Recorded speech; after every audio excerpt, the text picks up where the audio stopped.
الحمد لله رب العالمين والصلاة والسلام على سيد الأنبياء والمرسلين وسيدنا ومولانا ونبي نفوسنا بالقاصر الحميد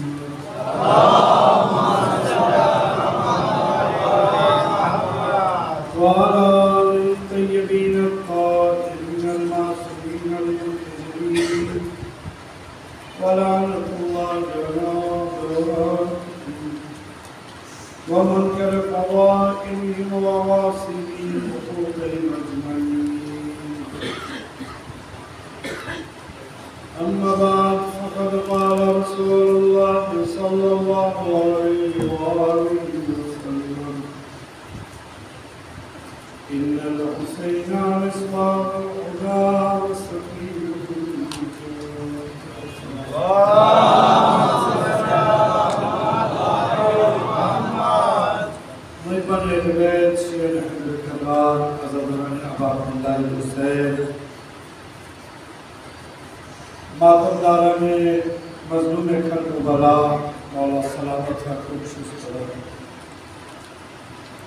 আশরায়ে মুহররমের সিলসিলার সপ্তম উদ্দেশ দেখতে দেখতে 6 দিন কেটে গিয়েছে। সেই জন্য বাকি দিনগুলো কি আল্লাহর নিয়ামত মনে করে আরো বেশি থেকে বেশি এই আজাদারিতে নিজেকে ব্যস্ত রাখুন। কেননা দুনিয়ার কোনো কাজ আপনার আখিরাতে ওই মদত করতে পারবে না যেটি ফরজে আদায় কাটানোর সময়কে আপনার সাহায্য করবে।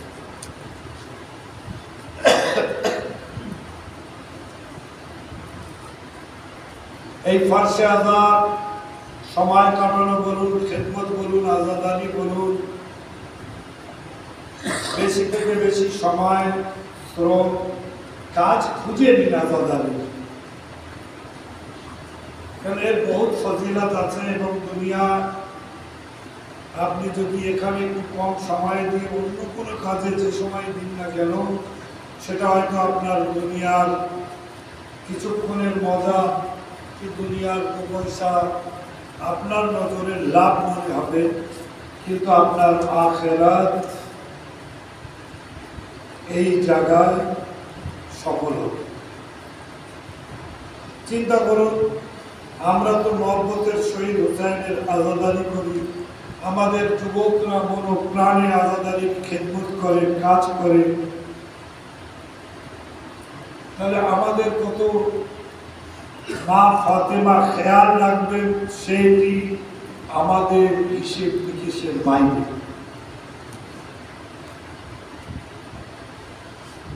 আপনি যতই হিসেব নিকেশ করতে চান মা ফাতেমার থেকে বেশি আতা কত যে দেবে আপনার চিন্তার বাইরে।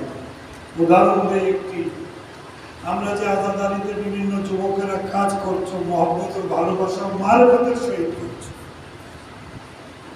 মহব্বত আছে হুসাইনের সাথে, মারফত আছে এবং স্বেচ্ছায় ওই কাজ করছে। মদিনায় একটি মজলিস চলছিল, মজলিস চলাকালীন যখন মাসায়েব শুরু হলো তখন যারা রান্নার দায়িত্বে ছিল তারাও নিজেকে আর ধরে রাখতে না পেরে ফারসে আদায় যে কোরআনের জন্য বসে পড়ল। বাইরের উঠোনে রান্না চলছে, কাঠে রান্না হচ্ছে, খাবার উঠে হচ্ছে, কি হবে আর ডাল আর চাল তৈরি হবে। ইমামদের জমানার কথা, আর সাদাতদের উপরে এত জোর অত্যাচার, সেখানে আর কি ভালোই বা হতে পারে। সেই জমানার চলন, আজ তো দুনিয়া পরিবর্তন হয়েছে, কিন্তু আমার মুরব্বীরা জানতে পারে যে একে অপরের চুলো থেকে উনুন থেকে আগুন নিয়ে চুলো ধরা। ঠিক সেই উদ্দেশ্যে ওই মদিনার সবচেয়ে বদনাম মহিলা, সে আহলে বায়তের দুশমন এক হিসেবে নোংরা মহিলা, সে রান্না করার তার সময় হয়েছে, আগুন চারিদিকে খুঁজে পেল না, পেল তো পেল কোথায়? ওই জায়গায় যে যেখানে তাবারুক রান্না হচ্ছিল, যে কি দেখে সবাই মাতম করছে, জারি করছে। ও চুলো থেকে আগুন নিয়েছে, ওই আগুন নেওয়ার জন্য কি দেখলো, তাই তো চুলো নিভে যাচ্ছে। ও সেখানে সেই টুকু দিয়ে দিয়ে সেই আগুনকে আবার তৈরি করলো। এর অন্তরে শুধু একটি কথা এসেছিল, তাই তোরা রোনা পেটা করছে, এই জিনিস তো পুরোপুরি রান্না হবে না, আগুন নিভে গেলে ওরা কিভাবে খাবে। তো চলো আমি আগুনটি জ্বালিয়ে দেই। এইবারে চুলোয় ফুক মারতে গেলে ধোঁয়া লাগে, চোখ থেকে অস্ত্র পড়ে কি পড়ে না? হ্যাঁ, যখন এই হলো, কষ্ট করে আগুন জ্বালিয়ে দিয়ে ওর মতো ও আগুন নিয়ে চলে গেল।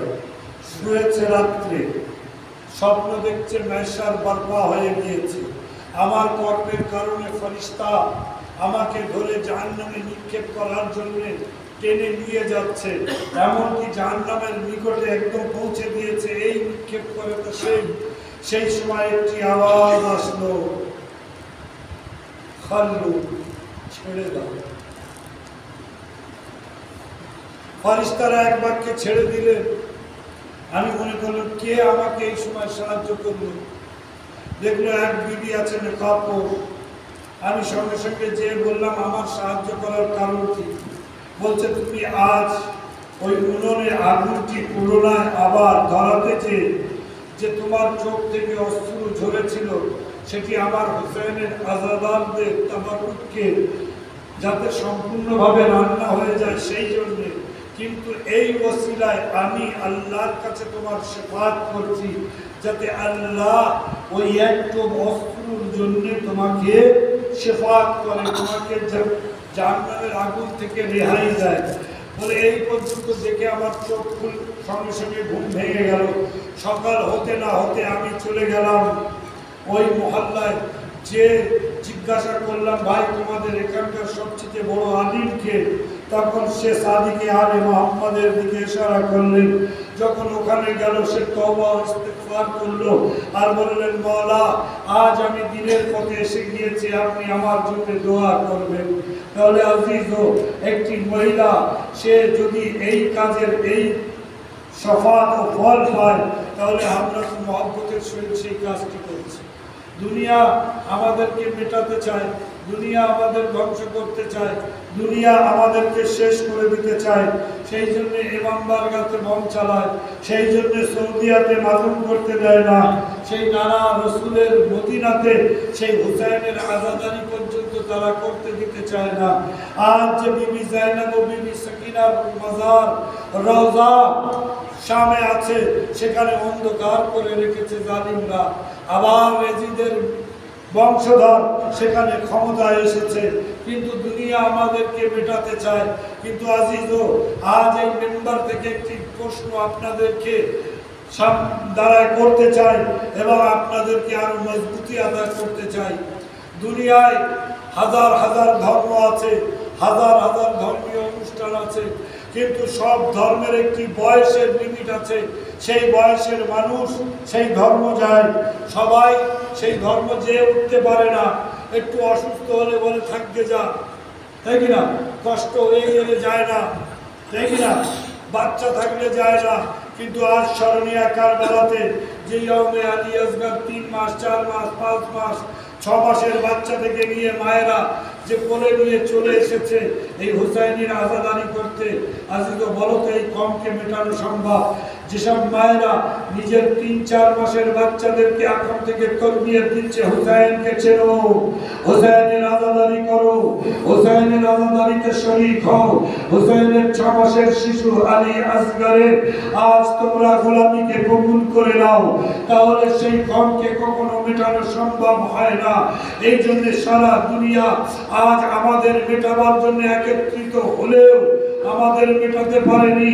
তাদেরকে বোঝা উচিত ইয়াজিদ মনে করেছিল ৭২ জনকে কারবালায় শহীদ করে এই হুসাইনের মিশনকে কমপ্লিট শেষ করে দিয়েছে।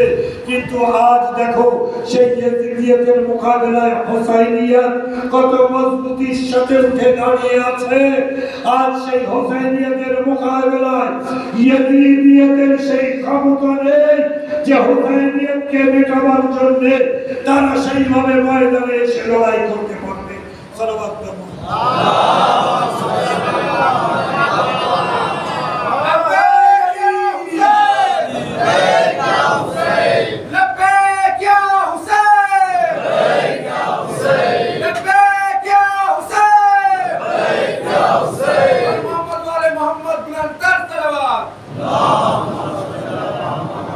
সেই জন্য আয়াতুল্লাহ মারাশিবুন নাজফি খুব মস্ত বড় আলিমিন মারাজে ওনার লাইব্রেরি আছে কুমে মাসুমায়, কুমের রওজার একদম নিকটেই, বেশি দূরেও নয়। হ্যাঁ, আয়াতুল্লাহ শাহাবুদ্দিনে মারাশি ইজারে নামাজ পড়ে পড়ে লাইব্রেরি বই কিনতেন, লাইব্রেরি তৈরি করেছেন।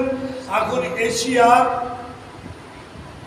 বড় 3টি লাইব্রেরির ভিতরে একটি ওনার লাইব্রেরি।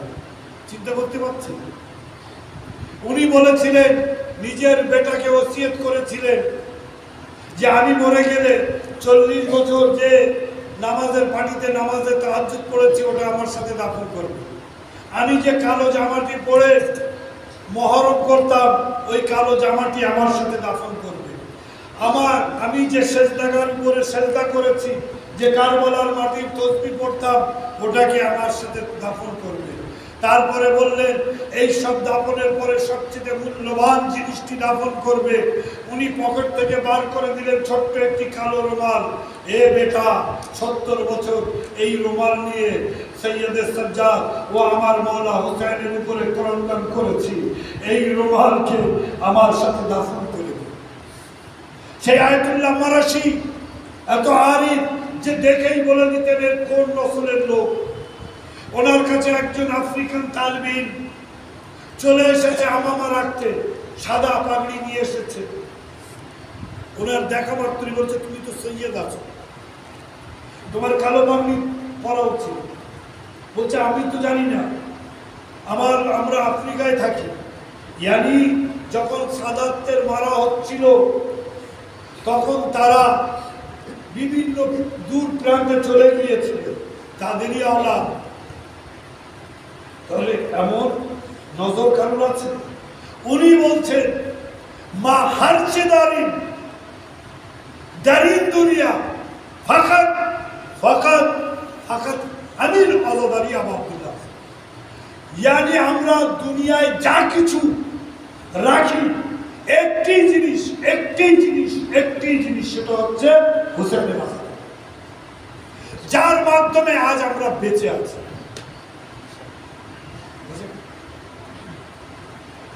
দলে দুনিয়ার যত কিছু করেন না কেন, এই আজাদারি যদি আপনি অবহেলিত করেন, এই আজাদারিকে যদি আপনি ভুলিয়ে দেন, এই আজাদারি পাওয়ার দেখবেন যারা এই আজাদারিকে গুরুত্ব দেয়নি তারা আজ হিন্দু নাসারাদের সঙ্গে আছে। আজারবাইজান 85% তারা ওখানকার শিয়া বসত এক জমানায়। আজ তারা কিন্তু ওই শিয়াই বলে, অথচ আজাদারি তারা গুরুত্ব দেয়নি। আজ তারা ইহুদিদের সঙ্গে। তুরস্ক, ওখানকার আহলে সুন্নাতুল জামাতরা, কেননা আল্লামা সলমান কান্দোজি হানাফি মাসলাকের মস্ত বড় আলেম দ্বীন, যখন এই ইসলামিক রাষ্ট্রে বিশ্বের সবচেয়ে বড় রাষ্ট্র ছিল মামলেকাতে উসমানী, হযরতে উসমান না, মামলেকাতে উসমানী বলা হতো, যার খলিফা হবার জন্য এখনো তৈরি হচ্ছে এই উর্দুগান মুনাফিক। এই মুহূর্তে 50টা বেশি দেশের রাজধানী ছিল ইস্তাম্বুল। স্পেন থেকে নিয়ে, রোম থেকে নিয়ে, ইটালি থেকে নিয়ে, সব মামলাকাতে ইসলামের ভিতরে তার রাজধানী ছিল ইস্তাম্বুল।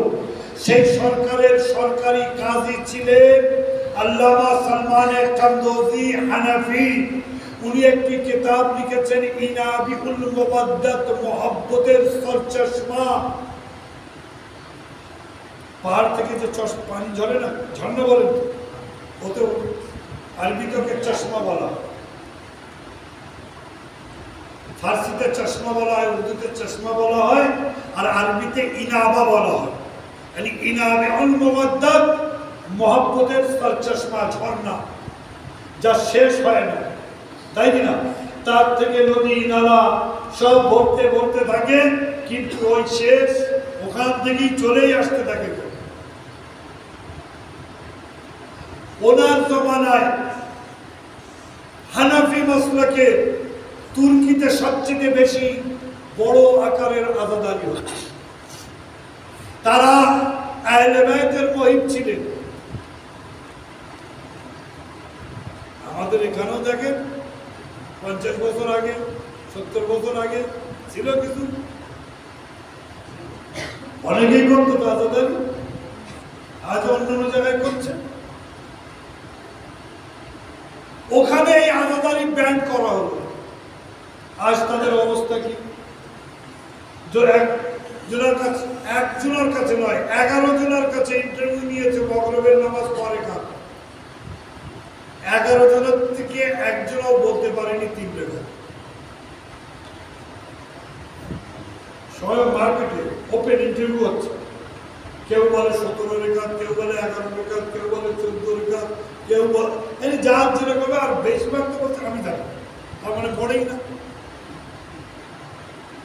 4 রেখা সুন্দর, 3 রেখা ফরক, সেটাও তারা বলতে পারলো না। তাহলে কোথায় দুনিয়া চলে গিয়েছে? সেই জন্য বলছি, যা কিছু আছে এই আজাদারি, ইসলামের হাক্কানিয়াত আছে এই আজাদারি, তাই কিনা? আজ যখনই ইসলামের উপরে এই 1400 বছরের ভিতরে যখনই ইসলামের মুসিবতে পড়েছে, ইসলাম যখনই ইসলাম মুসিবতের সম্মুখীন হয়েছে, নবীর নবুয়তের এলানের পরে, তাই সে মক্কায় শবে হিজরতের রাত হোক,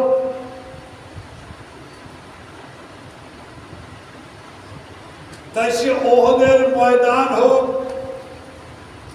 খান্দকের যুদ্ধ হোক, খায়বারের লড়াই হোক, যখনই ইসলাম দুশ্মনদের, শত্রুদের সম্মুখীন হয়েছে, সেই সময় আলী বাঁচিয়েছে। আলীর পরে আলীর বেটা হাসান বাঁচিয়েছে।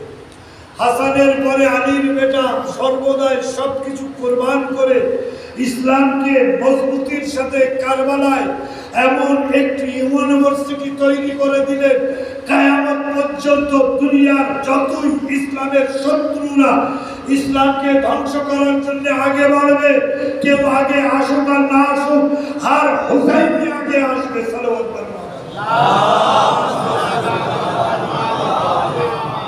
আসবে কি আসবে না? 57টি কলেমা পড়নেওয়ালা দেশ, আর সেই 57টার ভিতরে একটাই কলমার সাথে সাথে আলিউল ওলিউল্লাহ পড়নেওয়ালা দেশ, আর আলিউল ওলিউল্লাহর সাথে লাব্বাইক ইয়া হুসাইনের উপরে আস্থা রাখনেওয়ালা দেশ। আজ শত্রুদের মোকাবেলায় এরাই টিকে আছে, অন্য কেউ টিকে নেই। সালাওয়াত মুহাম্মদ। আর এই যে লাব্বাইক ইয়া হুসাইন, আজিজ শরীর সাথ দিচ্ছে না, আপনাদের মহব্বত ও ভালোবাসার কারণে অলরেডি 20 মিনিট পড়াই হয়ে গিয়েছে। আশা ছিল না এত সময় পড়বো, আপনারা আর 15 মিনিটের ভিতরে চেষ্টা করবো মাসায়েল শেষ করার। কিন্তু চিন্তা করুন, এই লাব্বাইক ইয়া হুসাইন যেটি আমরা বলি, এটি কিন্তু এই যে আমরা বলি লাব্বাইক ইয়া হুসাইন, আপনারা বলেন, এটা না কিন্তু খুব মন দিয়ে শুনবেন কারটাকে সাড়া দিচ্ছে, আর এই ডাকটি কে আপনাদের দিয়ে গিয়েছে? সৈয়দ হাসান রাসূলুল্লাহ শহীদ,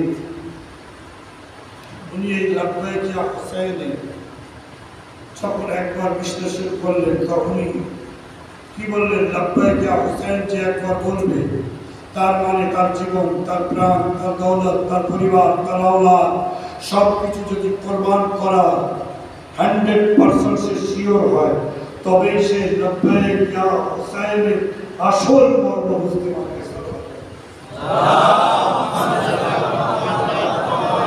শুধু মুখে বললাম লব্বাইক ইয়া হুসাইন, তারপরে অনেকেই তো মুখও করতে চায় না, এই আওয়াজে ডাকও দিতে চায় না। তো যারা মুখ খোলেন না, দোষ যে নারা লাগাচ্ছে তার না, আপনার যদি মুখ থেকে আওয়াজ না বার হয়, পেটটা একটু পরিষ্কার করে আসবেন, নিশ্চয়ই কোনো আবর্জনা খেয়ে ফেলেছেন হয়তো। কেন বলুন তো? এই ডাকটি কিন্তু যেমন তেমন ডাক না। হুসাইন কারবালায় হাল্লিন নাসিরিন ইয়ানসুরুনা বলে গিয়েছে। কেউ আছে আমার ডাকে সাড়া দেবে, আমার মদত করবে, আমার সাহায্য করবে, তার উত্তরই হচ্ছে এটি, লব্বাইক ইয়া হুসাইন। হুসাইন আমি রেডি আছি, আমি আমাদা, আমি তৈরি। কেমন তৈরি? কেমন ভাবে এগিয়ে আসছে? আজ দেখুন ইমামে হুসাইন কি বললেন? 100 বছরে জিল্লতের জিন্দগির চেয়ে এক মুহূর্তের ইজ্জতের হায়াত অতি। তারপরে বললেন আল মাউত আউলা বিরকুবিল আর, অপমানিত হবার চেয়ে ইজ্জতের মত অতি। তারপরে বললেন হাইয়াত মিনাজ জিল্লাহ, যত প্রকারের জিল্লাত আছে আমার এবং আমার চাইনেওয়ালাদের নিকটেও আসতে পারবে।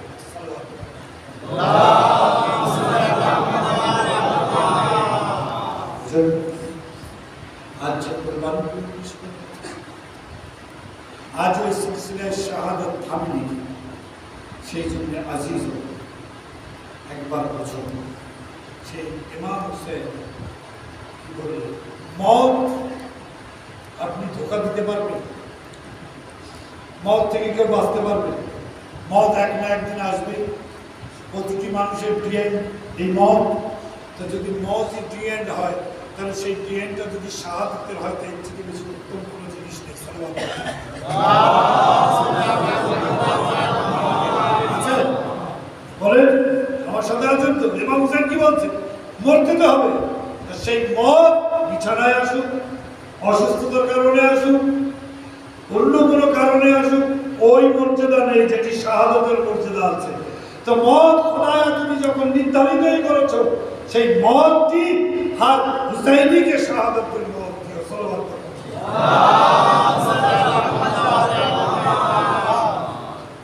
কেন? আজকে যে শহীদের মাসায়েব পড়ব, মানুষ মরার হাত থেকে বাঁচলে শুকুর করে, তাই কিনা?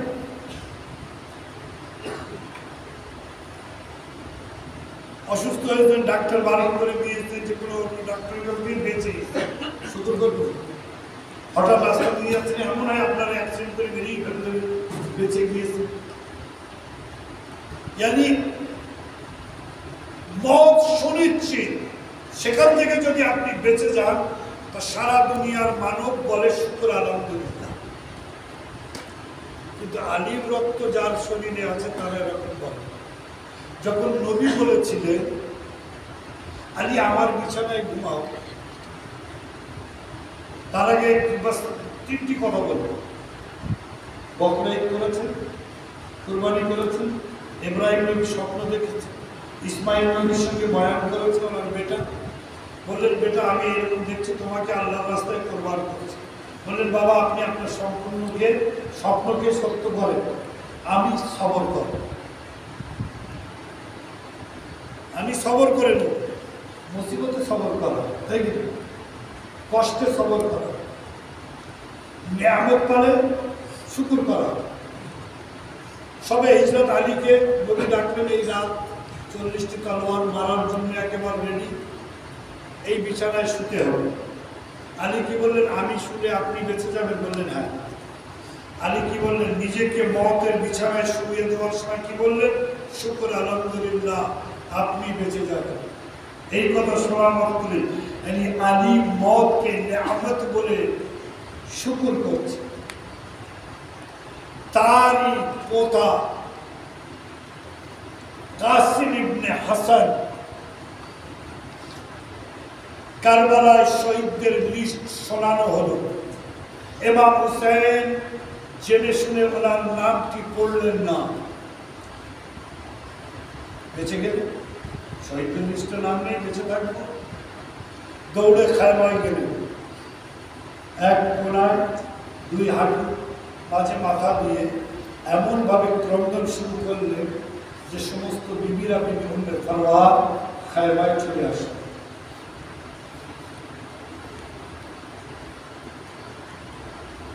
বিবি উম্মে ফরওয়া হাসানের ইতিমকে নিজের একমাত্র সাহারাকে বোঝাচ্ছেন, লাল কেন কাঁদছো? বলল কেন কাঁদবো না, কালকে সবাই শহীদ হবে। ভাই আকবরও ফাতেমার লালের উপরে কোরবান হবে, ভাই আলী মোহাম্মদ ফাতেমার লালের উপরে কোরবান হবে। কিন্তু আমার সুযোগ নেই। হয়তো চাচা আমি এতিম বলে আমার উপরে রহম করছে, আমাকে শহীদদের লিস্টে নাম রাখেন। এটা শাহাদাতের রাতে তোমার বাবা তোমাকে একটা তাবিজ দিয়ে বলেছিল সবসময় সবচেয়ে কঠিন সময় এই তাবিজটি খুলে দেখো, তোমার সমস্যার সমাধান হবে। আল্লাহ আল্লাহ জিন্দেগির মোকাবেলায় শাহাদাতের জন্য সেটাকে মুসিবত মনে করছে জিন্দেগিকে। একবার যে এই কথা মনে পড়লো, বাবু থেকে তাবিজ করলেন, দৌড়ে হুসাইনের দিকে ছুটতে লাগেন। যে কাসিম কাঁদতে কাঁদতে যাচ্ছিল সেই কাসিম হাসতে হাসতে হাসতে একবার ইমাম থেকে বললেন, বেটা কাসিম তোমার এই পরিবর্তন কেন বললেন? মহলা আপনার জন্য আপনার ইমামের চিঠি নিয়ে এসেছি। একবার চিঠি আগে বাড়ালেন, হুসেন চুম্বক দিলেন, মায়ের চিঠিকে চোখে লাগালেন। একবার চিঠি পড়ে দেখলেন, কি না বেটা কাসিম তুমি এই মধ্যে কারবালায় আছো, ফাতেমার লাল সেনাদের মাঝে ঘিরে গিয়েছিলাম, আমাকে যেন লজ্জিত করে না, তুমি তোমার আকার উপরে কোরবান হয়ে যেও।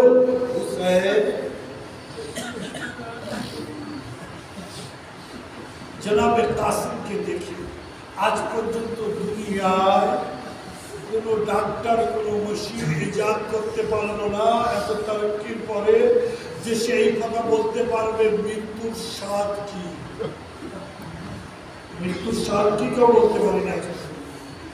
ইমামে হুসাইন জিজ্ঞাসা করলেন, বেটা কাসিম তোমার শাহাদাতের লিস্টে আমি নাম পড়িনি, কিন্তু তুমি শাহাদাত দেওয়ার জন্য এত প্রস্তুত আছো, বেটা এতটুকু বলো তো মত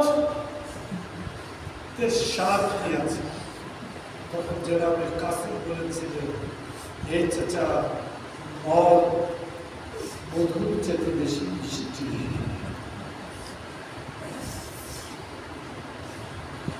কেন মিষ্টি হবে না? ফাতিমা গরিব পেটার উপরে এই জীবন দেওয়ার সকলের রুচি বলে না।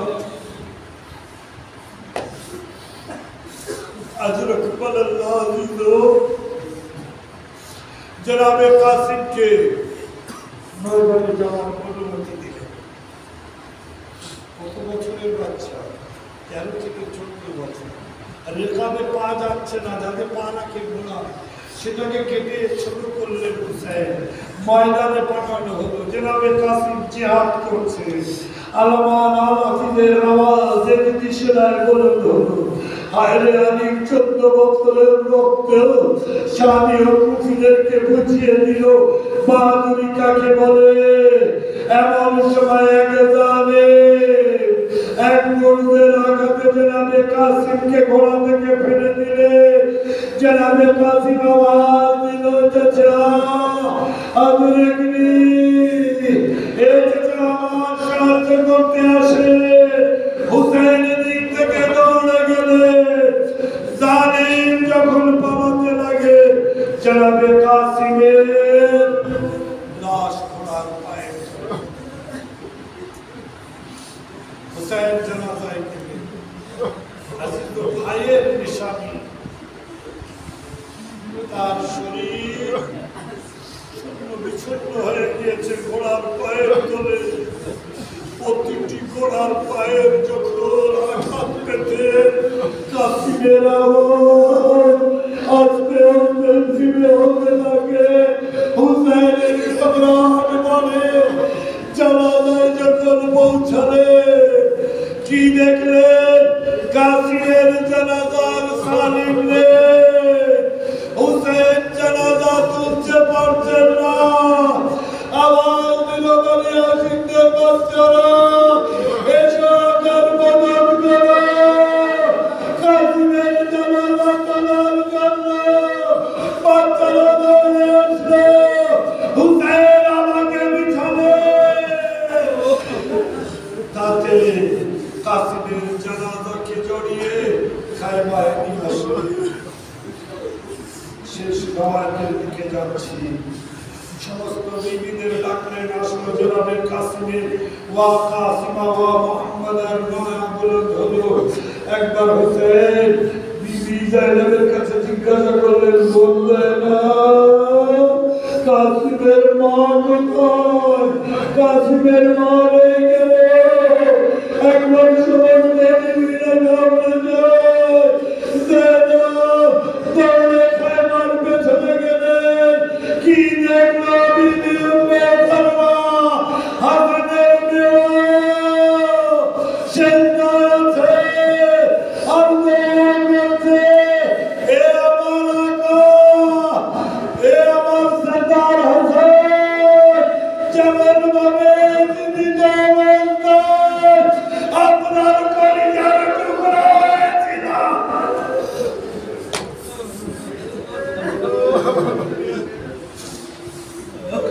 ঠিক তেমন ভাবে কাসিমের জানাজা কবুল হয়েছে এ আকা আমার নাম যেভাবে জাইনার বেটার উপরে কোরবানি দিয়ে